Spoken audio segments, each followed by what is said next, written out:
Ya Allah, her birinizi hoş gördüm. Değerli müşterilerim, güzel izleyicilerim. Evlerinizi alanda mütləq şəkillərini, videolarını tələb eləyin tikintilərin.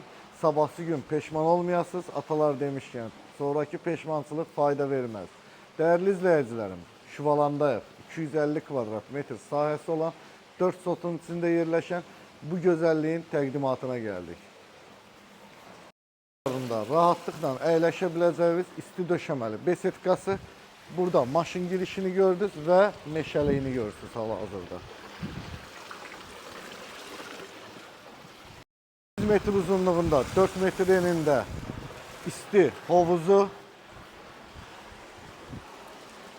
Ətrafını tam dövr eləmək mümkündür. Bu tərəfdən də çıxışı var.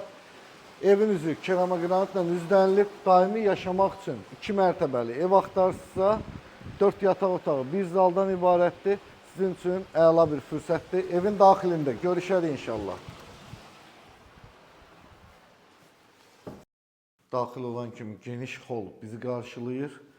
Bir zal, bir mətbəx, bir də sanitar qovşağı, bir dənə də yataq otağından ibarətdir. Gördüyünüz kimi geniş bir zalı, zaldan terasa çıxışı. Gəlin indi sizə mətbəxi təqdim edeyim.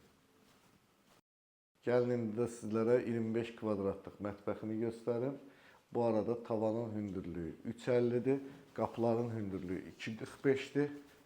Davam edək.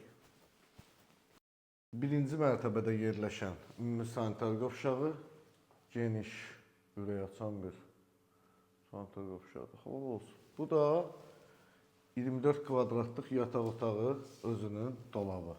Getdi 2-yə.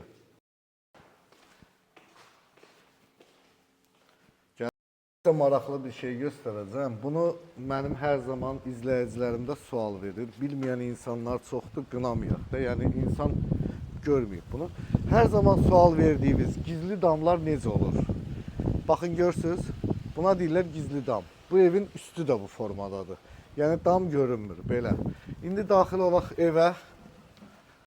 Ayaklarımızı unutmuruq. Birinci yataq otağı.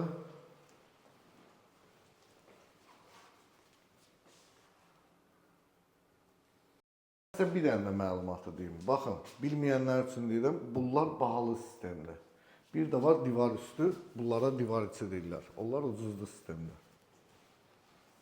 Hər bir yataq otağının özünün dolabı da var, bunu da qeyd edeyim və bütün yataqların kondisionerləri var, hətta mətbəx daxil. Buradan eşidirəm, bir dənə orada izləyicimiz var. Qardaş, bunun qiymətini de. 510 min manatdır bu evin qiyməti. Bu da sonuncu yataq otağı, 30 kvadratlıq, özünün sanitar qovşağı və dolab otağı. Allah hər birimizə bax belə gözəl evlərdə yaşamağı nəsib eləsin inşallah. Rəbbim hər birimizin evini işıqlı eləsin, çılçılaqlı eləsin o deyirlər. Özünüzdən müğayət olun, canınız sağ olsun. Kanalımıza abunə olmaq yadınızdan çıxmasın. Hələlik.